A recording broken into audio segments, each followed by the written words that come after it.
us Governor Josh Green, Congressman Eddie Case, Congresswoman Jill Takuda, Mayor of the City and County of Honolulu, Rick Blangiardi, and Mayor of Maui County, Richard Bisson. Now to begin, I'd like to ask Hawaiian Telecom President Sue Shin to start our meeting. I really debated whether I should use the step stool or not. I'll just bring this down a bit.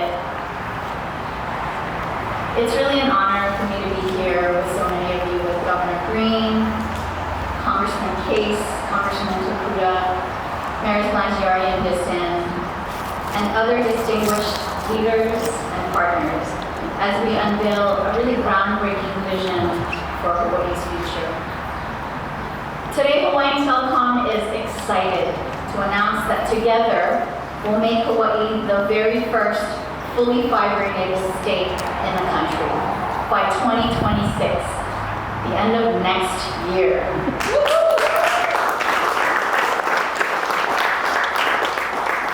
It actually sounds six. Now, why is this fiber expansion so important?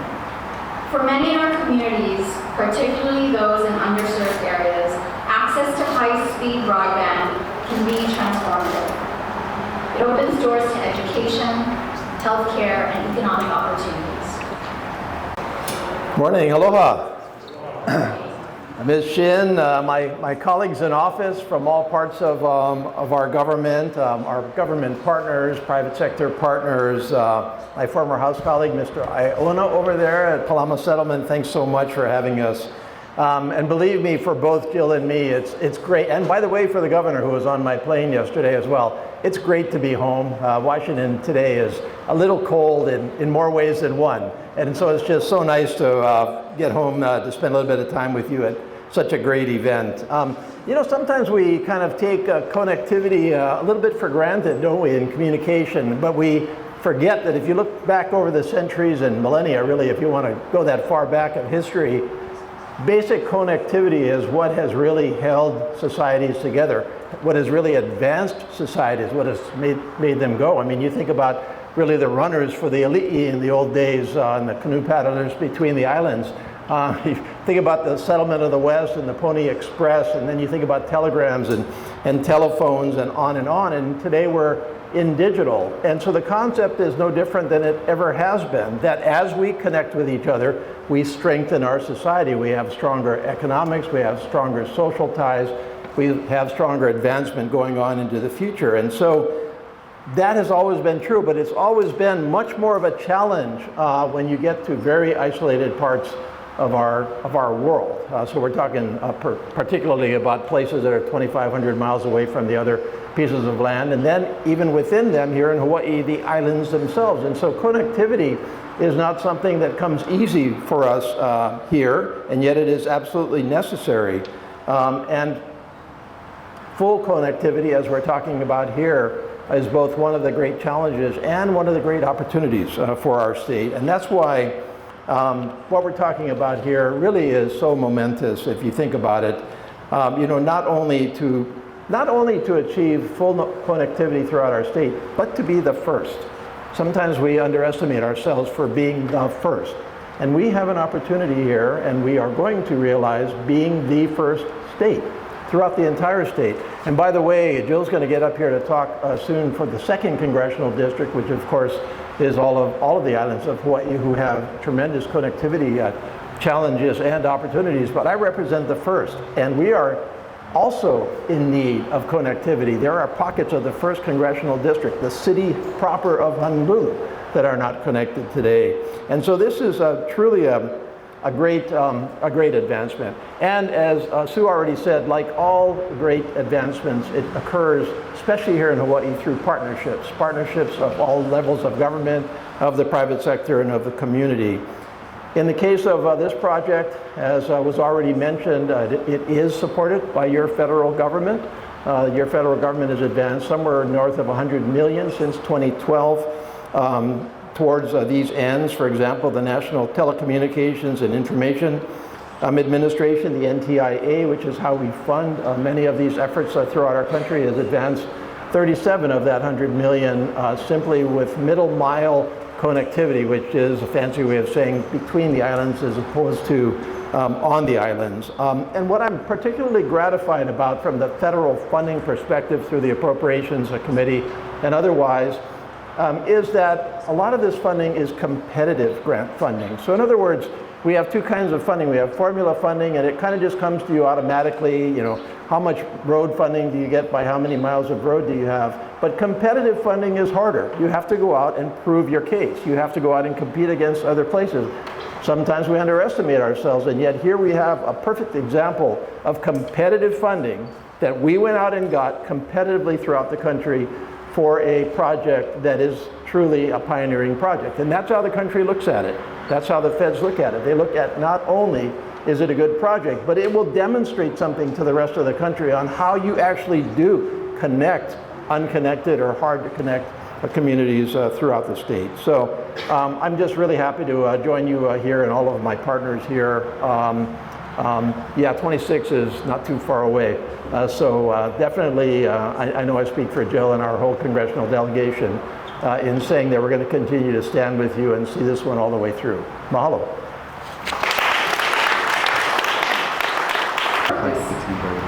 42 million Americans don't have access to broadband. And when we think about how that leaves them in the gap, that is absolutely unacceptable. You know, for myself, one of the Okay, so what we're looking for is very pay attention to when the governor turns the light on is that the So how many? oh, so it's all connected. Oh, we splice it up. Okay. 1, 2, 3. So it's gonna light up on the end. See that blue? okay, go ahead, turn the light on and see this up there. Oh, that's supposed to turn on. Yeah, right there. It's on. Right. Woohoo!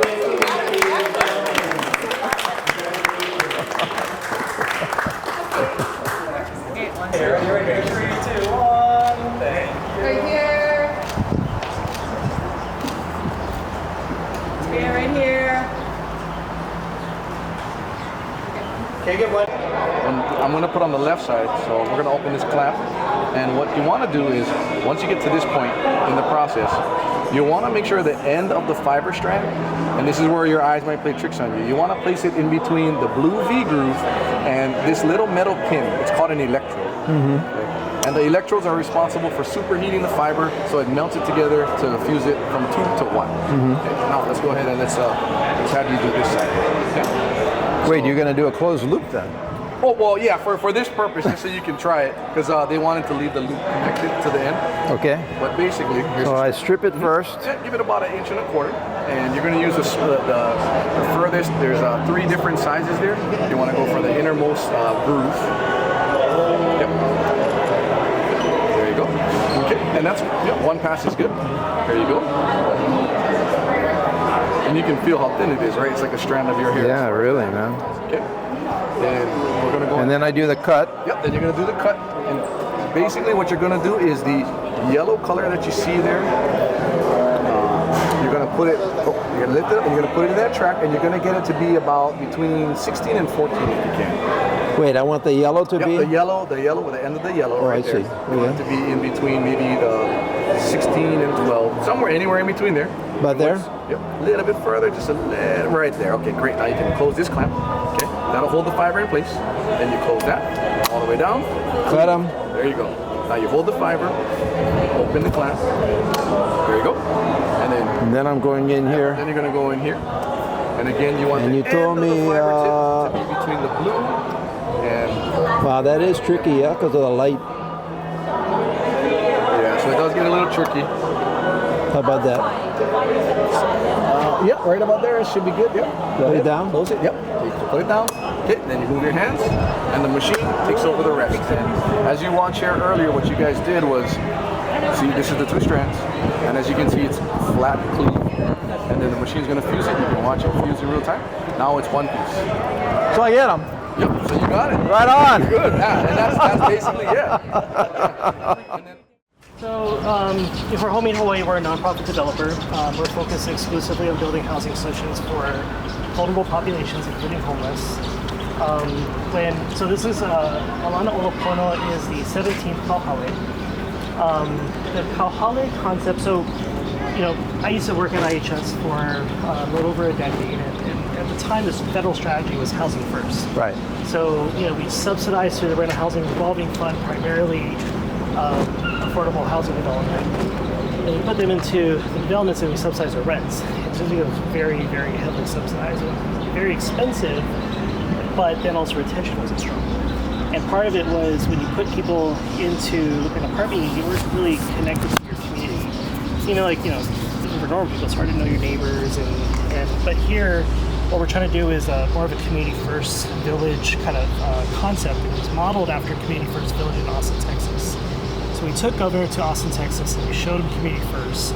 We started looking at the social determinants of health and how that actually improves quality of life, reduces healthcare costs.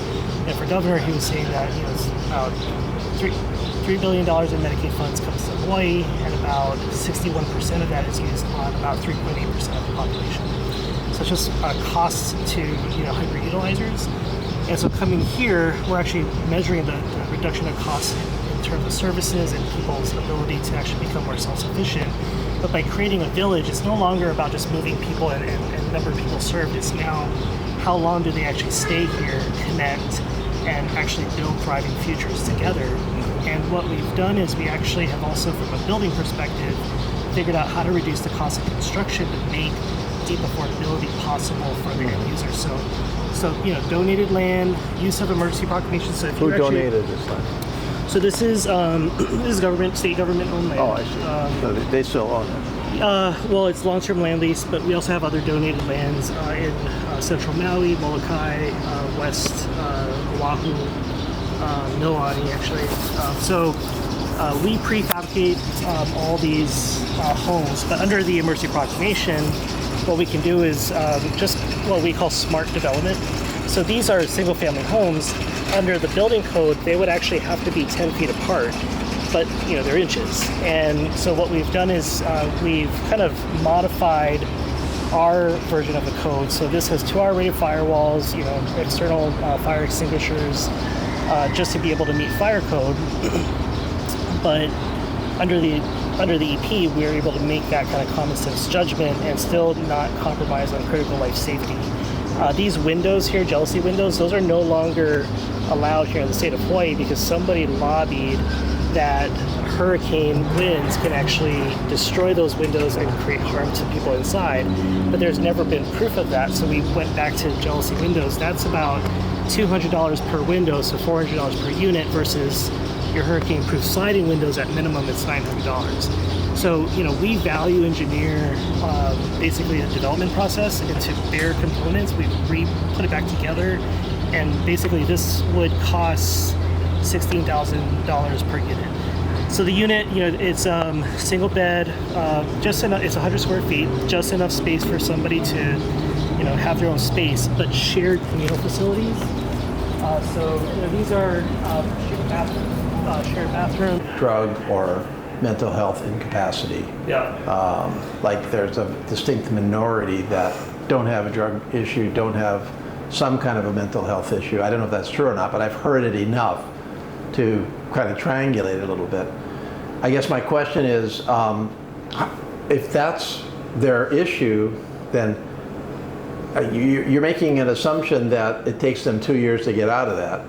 Even a mental health issue, No. even a drug issue. So my biological mother has been homeless in Alamana Beach Park for 22 years with schizophrenia, and that's because our society has allowed that to happen. She's happy being outside, but what she really needs is like in Vega or a very serious something to actually intervene on the schizophrenia. Those type of clients, they need a very different specialty shelter. So Evilay here is what we consider kind of like a homeless campus. So there's really a solution for everyone. So if you're an addict, there's a detox program right down the road. Right. Medical detox. If you're actually withdrawing, you have a medical doctor to actually treat you, support you through that transition. But even after that, you need a permanent place like this to go to. Otherwise, what's the point of going through treatment? The Salvation Army program is a 28-day program. Same thing. If you're homeless and you're going through the program, you get discharged right back to the streets or a shelter. What's the point? So, it's sort of a housing continuum and ladder between street medicine, mental health and substance abuse intervention facility. So for mental health, we have Dr. Champion leading a program right here with the City and County of Honolulu. We just purchased the First Point Bay building. There's Kahala units right outside, same thing. They can get their mental health treatment there, like in Vega, go right outside, go back to their unit, and they can be consistent with their meds. One of the biggest problems for mental health, people like my mom, is staying consistent with your meds. So you have case managers that go out. Traditionally, they try to find you, and they tell you, well, you have a doctor's appointment, here's where you need to go. If you're mentally ill, you don't know how to keep up with your life and schedule. So instead of, so we're trying to adjust the system to be kind of more, just facility-based. And So that's why I'm kind of... Yes, you're my district rep. Okay. Well, I hope it's been a pleasant experience. Couple units. So this is so there's 4 outlets. So that it's electrified. Ceiling fan, ceiling light, front, back window for cross ventilation. 4 plugs on each wall. But this is a couples unit. So this is a double bed here. We go next door to the single unit. My job is to re-envision them and repurpose them and figure out how to make it happen. So even so the infrastructure system that we have here is actually above ground. You come over here, you see it. And so we using the emergency proclamation, we can get creative and just get it done. So it's like all the electrical conduit, the water. So we're connected to the old annex building here. But you can see above ground, so there's a pumping system over here that pumps all this sewage and water distribution. It's right here. So we have a pump valve, and we can keep infrastructure above ground. So this is what alternative infrastructure looks like. There's some maintenance, but at least it's not a wastewater treatment package scale type of expense, So you can have multiple small villages between 20 to 55, maybe even actually up to 65 units in an isolated area with alternative infrastructure. But this is not to code, but it's functional. And it's safe. What was this the annex for? For that building? So all that's this the railroad station, that right? Used to, this was all railroad. It's actually at the entrance. The cobblestones are the original cobblestones. You can actually even still see some of the tracks underground. Where? When we go out, I'll show you. Oh, really? Yeah. Some of the concrete chips, so you can kind of start seeing it. It's historically You'd have to know a lot to know that. Amazing. Well, and in part of the naming process that we have, so Homemade never names or brands the sites. We work with Carrie Kapoy and her team statewide. They identify community leaders that sort of gets the Mo'olelo and the story, and they brand it to kind of bring the history into the site. So we learned a lot through that process. Has been guiding that subsidized policy, not builder policy. Honestly, Congressman, there's no builders at the table when it comes to the Interagency Council on Homelessness and HUD. Well, so then how would you change that? That's what I'm asking. Like if you had your wish and you could go out there and change law or regulation, what would that change look like? It's a rhetorical question. And then once you know what your change is, it facilitates this alternative model to deal with homelessness that is on the builder side rather than the subsidy side. Then how do you assemble a coalition from various states, various parties, to actually try to get it done? So we have a network. It's called the Urban Land Institute. Okay, well, I know that. And so a lot of the builders come together, and there's sort of a subsection there of builders helping homelessness to solve homelessness. Are the builders aren't making money off of it, or are they? Not at all. They're just doing it as kind of their contribution to the betterment of the world. Home Aid is the vehicle for that to happen. So Home Aid is the builders. Okay. So I'm have a healthcare background, but I'm a builder also. But project management for the most part. So as a nonprofit, we get to mix funds. So like on the Kalaiola project on West Maui, that's a $185 million development project for 450 non-FEMA eligible interim housing. So for the state, they're putting in like 113 million. HCF puts in 40 million. You know, I get a few other donors at $1 million each, but I get to do the fund control, do the capital stack, and, you know, through grants and through, and also when the builders come, they discount their rates. And I underwrite all their profit margins, so at least they get a tax deduction. But that's what usually attracts them. And then also they donate labor and material and supplies, and that just basically makes the project more cost efficient. So at 800, so FEMA right next door, they're at about just a little over $1 million per home. Ours is about $422,000 per home because the homemade model. It's a nonprofit developer model. So, you know, even in disaster response, emergency housing for homeless, like we're essentially, it's alternative housing under emergency proclamations that just allows us to do what's best for our community. Okay. Yeah. Okay, well, let me... And then there's also, You get ointment for all that too, I yeah? have No? about your both hats. Oh, thank you so much. There you go. It's very nice of you. I'm always up for a good hat. Aloha and hafadai. I'd like to call the annual meeting to order. And the first order of business is to check if we have a quorum. And it looks as if we do. So we will move on to the official meeting. Before my remarks, I'd like to have the Congressman introduced by Elvira Lowe. Would you like to come up? Yeah. Thank you. You can sit right there. There you go. Or stand. There you go. Hi, please join me in welcoming United States Representative F. Case. He's a Hilo native. Congressman Case has dedicated his career to public service and law. He represented Manoa in the Hawaii State Legislature from 1994 to 2002, serving the key role including majority leader. He later brought his leadership to the private sector as Senior Vice President and Chief Legal Officer of Alhambra Hotel and Resort. Congressman Case also served on the board of the Hawaii Pacific Expo Council prior to returning to government service in Washington, D.C. Since returning to Congress in 2019 to represent Hawaii's first congressional district, he has remained a strong advocate for our business community. It is an honor to have him here with us today. Please welcome Congressman A. Thank you. Thank you very much. I'd like to turn the platform over to Congressman, and we're going to have some discussion, talk story, and questions from those of you online and those of you here in the audience. Okay, should I just, am I picking up on the mic? You want me to just use this or what? This here is one of the Oh, okay, mics cool. right So there. everybody can hear me that's out there? Okay, cool.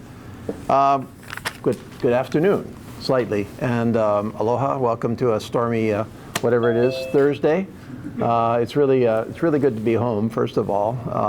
Washington, as you understand, is a little crazy right now, and I'm home for the week to frankly get very grounded with my district, with my state, with my constituents before I head back to Washington, which is for what's going to be a very difficult year and a couple of years. And so this week I'm having a number of different meetings, including with you, which I appreciate. I'm doing 6 community meeting talk stories, open talk stories across my district, and also driving my staff crazy both here and back in Washington, D.C. And so that's my agenda this week, and I just appreciate a little bit of time I have with you here today. As a lot of you know, I actually have quite a history with the Hawaii Pacific Export Council, including being a member of your council for 2 or 3 years, as I recall. John probably remembers because I kind of tie it to when he started. So when is that? 2008. 2008. I was remembering 08 to 2010 or something like that, like right, yeah. 2 to 3 years. At the time I was practicing law downtown here after my first stint in Congress, and I just felt it was a very constructive time for me, and hopefully I was able to add a little bit of expertise from a congressional perspective to your work. I reached out to you, and by the way, I just want to say thank you for your work. I really do believe in the Hawaii Pacific Export Council. I really do believe in the work you do. I believe in exports from Hawaii as being one of the solutions to economic sustainability here. As we all know, if we only are producing here in Hawaii for a local market, we're missing a big piece of what we can do, and there's lots of stuff we can do here. And the challenge is really to get folks out there with the potential to either create or expand export industries with their goods or services here in Hawaii.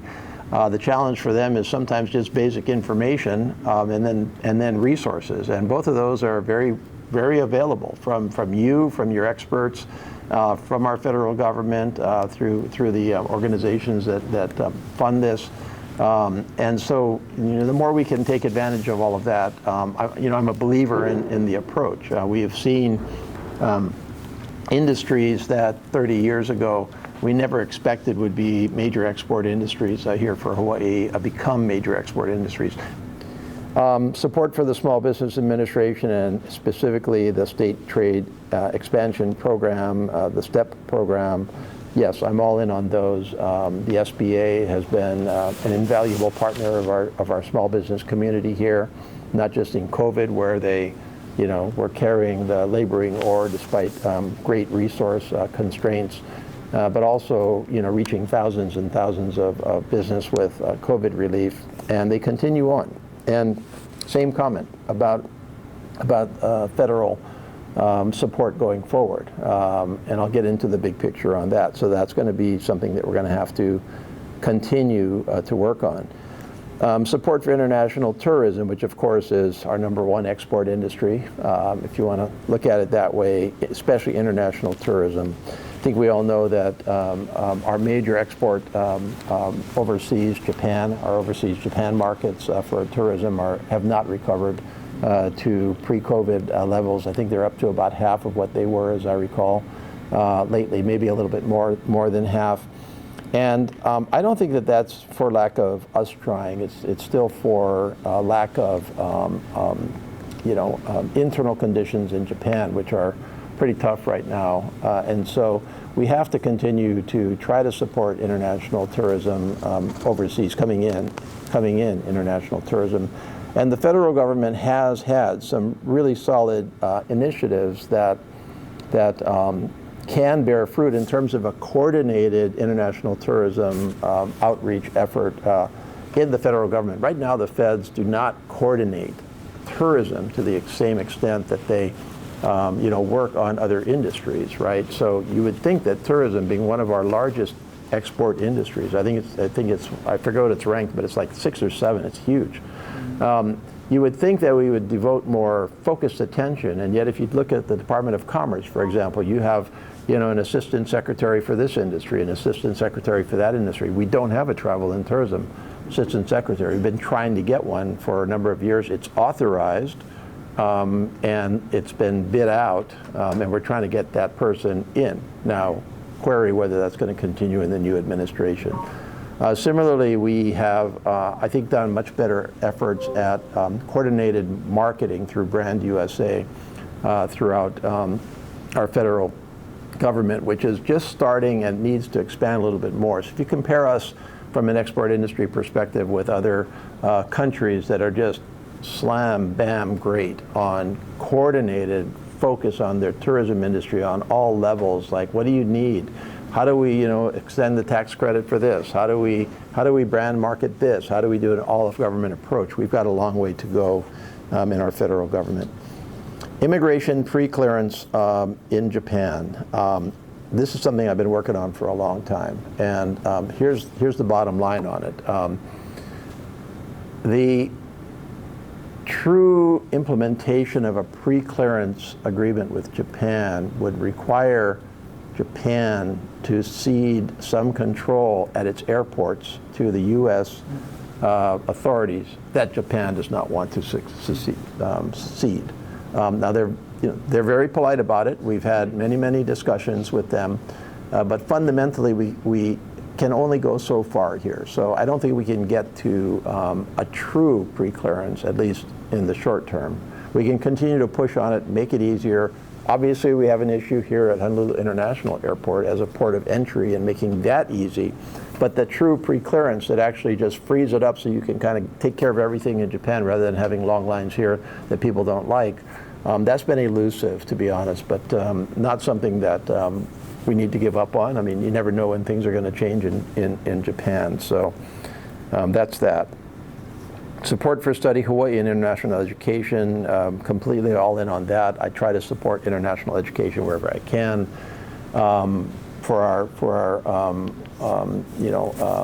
Especially for our institutions of higher education, not just the University of Hawaii, by the way, but certainly the private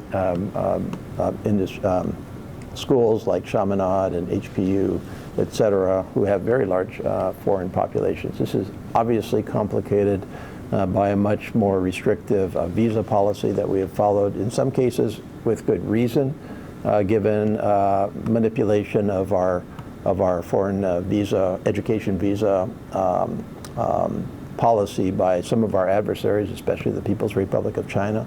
And so it is not easy to get it right. However, as an instrument, not just of economic generation as an export industry for Hawaii, but as good, solid foreign policy for our country, people around the world want to come to the United States to be educated. That is the preferred place to go, and we're not offering enough opportunities for that to happen, and thus they go to the PRC or to other places. This is especially true, for example, in the Pacific Islands, which are, our direct ohana, Melanesia, Micronesia, Polynesia, where we wouldn't really have to boost the total numbers of international education and exchange programs very much to have a huge difference in those countries. We all know this, and this pairs up with other efforts such as the Peace Corps, which is not a direct export industry for us, but certainly related to international education. This really helps us with our foreign policy over the long term. We have leaders throughout the Pacific that have been educated here in Hawaii through the East-West Center, through the University of Hawaii, et cetera, and we want to continue that. Support for the Hawaii International Film Association and the now lapsed media pilot visa waiver program initiated by Senator Inoue requires renewal. Okay, we've chased this one, and first of all, this has been an interesting search because it's always attributed to a formal program by Senator Inoue. But as you chase into it a little bit, you discover it never was a program. I don't know what it is. It's not a formal program, and it's lapsed in any case. And I think that it will be far more easy to facilitate international travel in a particular industry situation on a case-by-case basis, as opposed to creating these very limited visa categories for specific industry efforts. Just being honest with you all, I would love to be able to, try to tailor and put together a very tight international visa program that is targeted just to this industry so that we can facilitate it. And by the way, of course, we're getting killed by other places in the world who have figured out how to do this, New Zealand, et cetera. There has been resistance to this inside the federal government. It's not specific to the industry. It's just that the thought is, well, if what we want is to ease commercial travel into our country for functionally export purposes, then let's fix the overall visa qualifications for commercial travel as opposed to take them on a case-by-case basis. How do you distinguish between this and I don't know what the other industry is? It also begs a bigger question of just immigration reform overall, because anything you talk about with immigration in particular, visas, obviously deportation, which is on your minds as well for some of our industries, nobody wants to let any one part of that go from a solution basis until their part is solved. And so therefore you're driven correctly, I think, into a broader discussion of immigration reform, where you take the aspects of immigration, border security, increasing legal immigration, increasing business immigration. You know, we have a tremendous problem with our workforce all across the country. It's obvious that what we should be doing is to accelerate legal immigration to take care of workforce needs. That's such a no-brainer, but nobody really wants to go there because they're interested in some other aspect, and they're fine with it as long as the other aspect is taken care of. So if there's one area that I think is ripe for a larger consensus solution in Washington, it's immigration. So to what's happening in Washington now. First of all, my answer to every single question you're going to ask me is, who the hell knows? I think that obviously we're in a confusing and chaotic time that is going to last from my perspective indefinitely. Yes, at some point the events of the last 10 days are going to settle out in some way, shape, or form, but I don't think settling out means calm. I think we can all acknowledge that. And it's going to be a very difficult time in Washington to put together real solutions that we can get together on a consensus basis. Clearly, from an export perspective, one of the biggest concerns is tariff policy, trade and tariff policy, because as we increase tariffs on some countries that are our friends and allies. So I'm not talking about tariffs as an instrument of national security with a country like the PRC. I'm talking about tariffs as a policy of the United States government against countries like Japan, Korea, Australia, Europe, those kind of countries that we should be trading with, and we should be trying to get as close as we can to free and open trade as we possibly can. So I'm not a fan of the proposal to increase tariffs on a blanket, indiscriminate across the board basis. If it happens, then obviously those countries are to be expected to do a little retaliation, or at least to even the playing field, if you want to not call it retaliation, and that will hurt our export industries clearly. And so that's clearly a threat that we all need to be conscious of from an international trade perspective that could well impact our businesses right here in Hawaii. So there's a lot of confusion right now, and I wish it wasn't that way, but it's going to be this way, and the best thing that I can do with you is to, first of all, provide you and the folks that you serve with good solid information, and second, preserve the policies and the rhythms of Congress that will add a little bit of order to needed discussions, add a little bit of stability where we can have it, which is, of course, what businesses want. By the way, I didn't mention tax policy, which is a huge part of the discussion in Washington today, which could clearly impact our businesses in one way, shape, or form, and we'll know how that unfolds soon enough. So first of all, just basic beginning stuff. You probably all know this, but a caucus in Congress is a collection of members that get together for a common purpose. So we've got a Bangladesh caucus. We've got a ports caucus. We have a defense infrastructure caucus. So think about any common interest. You come together and try to work jointly. Most of them actually are bipartisan. So some of them tend to be far more partisan. But the ones I'm talking about, people come together regardless of their party or anything else because they want to work collectively on a specific issue. The Problem Solvers Caucus, in so many words, is a caucus that is a bipartisan caucus of people that actually want to get stuff done in Congress to solve the problems. And it's very interesting because it is set up to encourage that happening. And so we've got a couple of rules. First of all, there must be an even number of Republicans and Democrats at all times. Another rule is that if 75% of the caucus members, and by the way, we have, I think we just reorganized, and I forget our numbers, but let's say that there's 54 members.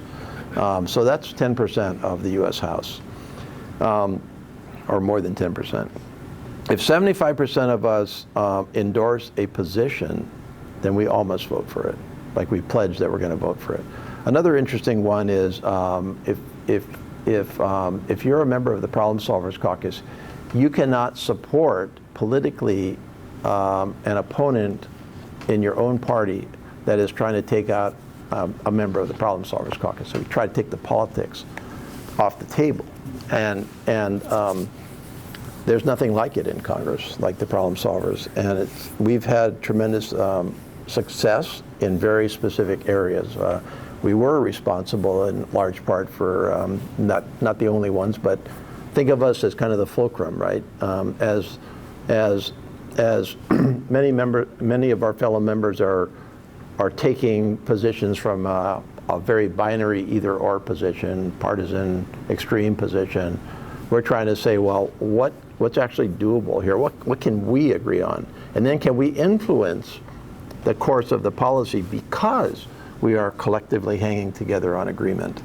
And so we've been able to do that with the infrastructure bills that passed out that I think were very good for our country, notwithstanding the criticism that's being heaped on them right now. Certainly been good for our Hawaii. We did that with a very dangerous situation we had with the debt ceiling a couple of years ago, where we kind of found a road out of the wilderness that nobody else was willing to take a look at. We got very close on immigration reform. Last Congress, we're going to be in that situation this year.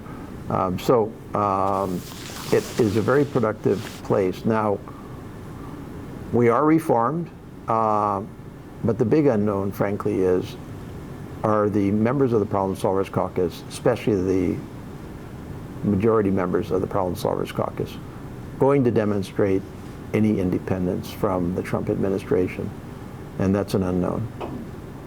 Is there going to be any check and balance? Or are they just going to all kind of fall in place? And in that case, it's going to be too bad for the Problem Solvers Caucus. Because at the end of the day, our effectiveness is our threat to vote together with each other and to be the swing vote. Like you said, who the hell knows? Huh? Like you said earlier, who the hell knows? Well, we're obviously trying to make sure that we remain a cohesive force, and I think we will, even if it's maybe a little bit more diffuse and vague than it has been. You just every Congress, every administration, you have to figure out how to navigate it. So, what's the way to navigate this chaos and confusion? I think where international trade is going, and I think it's unfortunate, but I think it is the reality, is that international trade policy is going to be driven far more by national security concerns than it was. So, for a long time we kind of said, okay, well, fine, you got the national security side over here, but oh, by the way, we can trade with whoever we want. And maybe we have a free trade agreement here or there with a friend and an ally, right?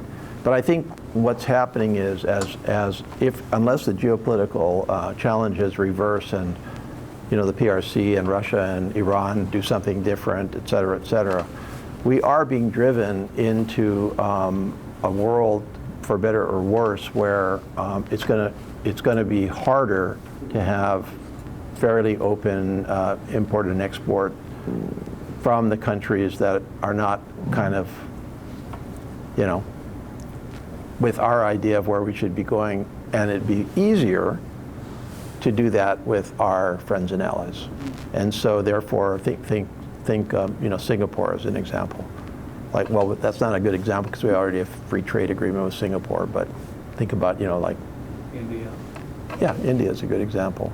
So I think for maybe, I'm thinking this through as I'm answering your question, but it would seem to me that we ought to be asking ourselves from an export industry perspective, given all that we know, should we be recalibrating what countries we think about exporting to and not putting maybe a lot of eggs in one basket, especially if it's not a friend and an ally? Locally, since I arrived way back in that photo that you saw earlier, my office has directly connected and facilitated trade deals to a total of $1.93 billion My personal goal is to get over 2 billion, so we're 67 million away from that, and so I'd love to see us do that in the next couple years, sooner rather than later. But I'm really proud of that number, which I'm one person, Ed, you know that, right? I'm one person. Can you get there in the next 2 months? Yeah, well, we'll see. Yeah, I mean, things are shifting, opportunities, like Jan said, right? So $2 billion through my office, supported by this board. And then when we quantify that return on investment, just for this office here in Hawaii, it's $860 over the last 16 years in terms of what we've been able to return to the taxpayer in the form of sales for Hawaii companies and those in the U.S. Pacific territories.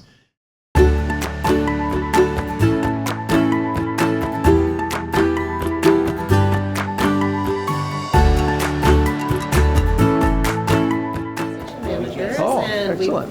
We launched the building August 6th, and this is our continuous improvement operations manager. Yeah, so we've been here since the beginning. Wow.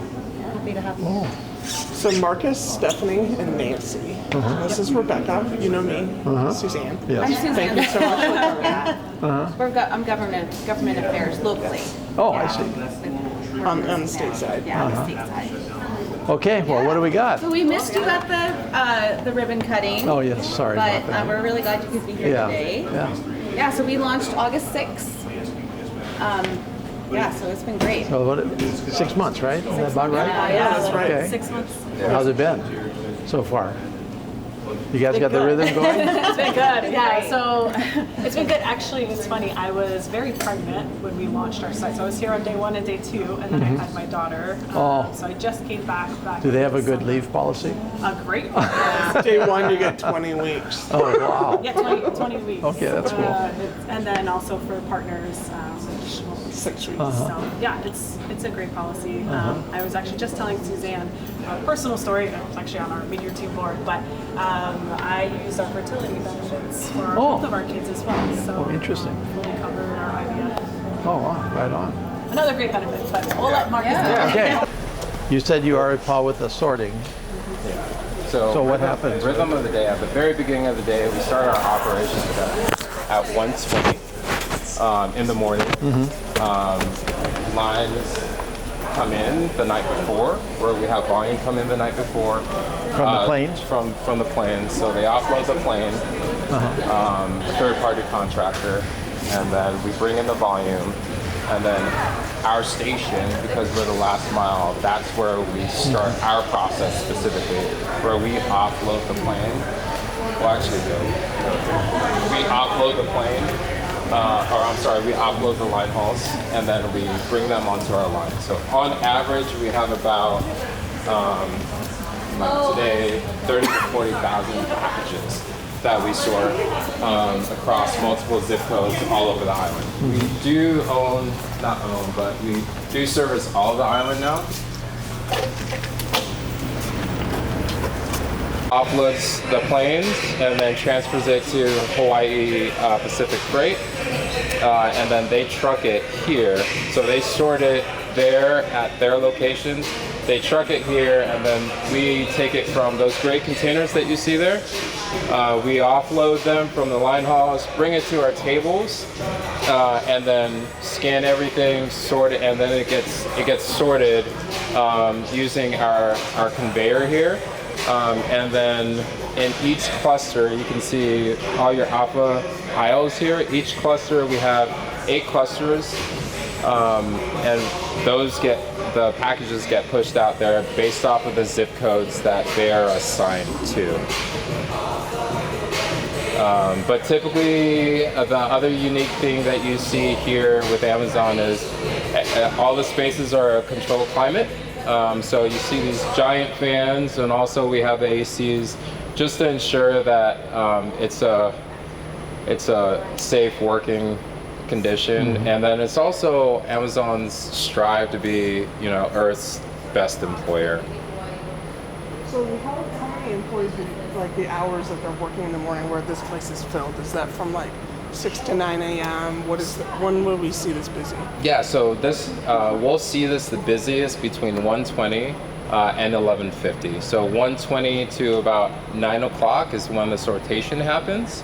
And then 9 o'clock to 11:50 is when we take all the things we sorted into, put them on these gray carts, and then stage them specifically to the locations. And then once they're good to go, the drivers will come down by their assigned waves and then pull their carts out and then load up. And like I said, the 20-minute turnaround is the goal that we try to achieve to get them on road on time. Yeah, Stephanie was telling me earlier that, because she's from the west side of the island, that it used to be 7 days before she got a package, and now with this facility, it's more like about 3, right? Yeah, so I'm from the west side, but I actually just did a ride along. So part of our manager program is every 6 months at least we'll go out with a driver. So last week I was just with our driver because we just expanded to 96792 zip code. So I was out there supporting them with any of our issues that we have, on-road deliveries. But yeah, it's much faster. Why didn't you do it before? When they do it, deliver there. Just as we started launching, we slowly expanded to zip codes, so that way, So are there some zip codes that you don't service in the state? There are a couple, yes. Yeah, there are a few that we just haven't been able to expand to yet. And how do they get their stuff? They just don't get delivery? No, they still get deliveries. Just the same way before we came on island to deliver, they're delivered through other formats. I see. Like USPS. USPS, FedEx. It's mostly the North Shore. We're like in 90% of the island. We're almost fully expanded. we're almost just not there. yet. It just takes time. What about, is this a transshipment to the Pacific as well? Do you go through here to the Pacific beyond the rest of the Pacific? I thought that was one of the things that was happening when you built this, was it was supposed to not only handle Hawaii, but was supposed to be part of the network of distributing out into the Pacific Islands in particular, and out to Asia for that matter. But I guess Asia, you would just overfly it, right? You wouldn't come in here. We have delivery stations in Japan, so I know we're already servicing some, but currently for this site, we're not servicing any other island than just us. Those are in the future plans. That might be the case. Right. Maybe it just happens at the airport. Maybe that's where the airport is the hub, and then they'll go and continue flights from there. Do you have a center? Do you have a facility at the airport also, or do you just offload straight from the planes here? No, we do have a facility at the airport. Sorry, yeah, we have 2 facilities at the airport. So depending on what time the flights. And that's where you do the sort. Some of it goes to the other islands, the neighbor islands. Exactly. Maybe that's when you put some of them on a plane to Tahiti or Fiji or whatever it might be. I think that's what Marcus was talking a little bit about, the airport hubs and our third-party vendors that we contract with. They're all third party, they're all third party as well. Interesting model. So much third parties. Yeah. It's unique in Hawaii. It's not. Oh, it's not. It's very it's different just here in the States. Yeah. So we have big fulfillment centers. I'm from Michigan. I think of that already. The biggest sites, the fulfillment centers, which is Middle Mile. It's not Last Mile. This is Last Mile. Middle Mile can have 8,000 employees in one site. And those are the ones that are picking and packing and putting in boxes. So they house all the inventory there. Well, what about your last mile on the mainland somewhere? Do you do the same thing you do here, where you've got so many third parties that are bringing it in and putting it back out? Is that just an Amazon thing or what? It's an Amazon thing. So third party up until 5 years ago just used to be USPS and UPS. And then they couldn't handle our volume anymore because we grew 800,000 jobs in the last five years. That's how much growth we had in terms of market share because of COVID. And so we built out this DSP program, the Delivery Service Partners. That's where we have this joint employer issue. It's not different here because of our laws or our situation. No, we have Delivery Service Partners everywhere, 3,500 across the world. Yeah. So along each of these aisles where we'd have to pick the package and then move them. We'd have associate move them to each shelf. Now, with this belt that you see here, there are micro wheels on there that diverts the package into their respective locations, hampers we call them, and then from there, the sort associate. Each sort associate will basically take them. What are they actually sorting? I mean, what happens is that a certain zip code just comes down this particular line, or what? Is there anything underground? nothing underground. So where's the, oh, is there a connection down there? Okay. Yeah, so the connection is down there. You can actually see it if you want to see. So it comes. What are they actually sorting? Any packages from little parcels to boxes, like I said, that are under 42 inches. And they have to be 49 inches or less to be able to sort. And so. But I mean, they're sorting by zip code, or did that already happen somewhere? That's happening here. So when we scan it, the information tells the machine basically, hey, this is where it's going to go. So there's a little label on it. We'll have people along the belt that pushes it or moves it to a specific area, and then the package gets scanned by that big photo array that's up top there. It comes through here.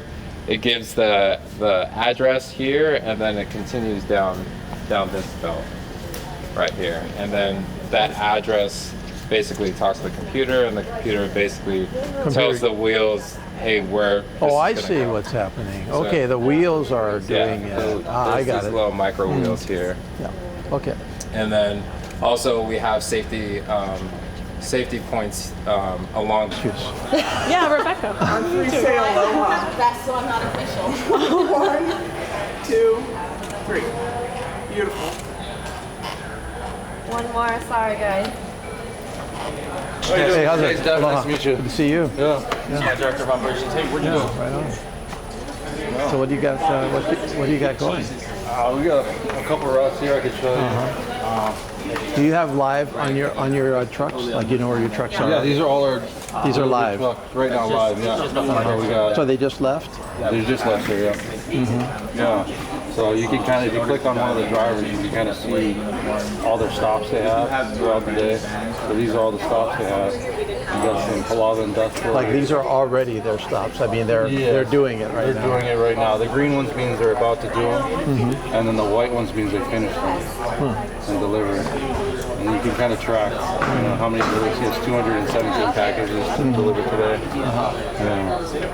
And I'm sorry, that was 8 hours and something minutes left on the shift. Yes. So you've got to get all that stuff done on the shift. Yeah, so it's a 10-hour shift. Like, can you actually project in the middle of the shift whether it's behind or ahead? Absolutely, yeah. So Amazon's great with metrics here. They got a graph here that kind of shows, previous drivers how they completed this shift, and it kind of combines the average of how these drivers can complete these shifts and makes a graph for you here, and you can kind of trace it, to see how many stops and if they're on progress or not. Yeah. And then we got. How's this driver doing today?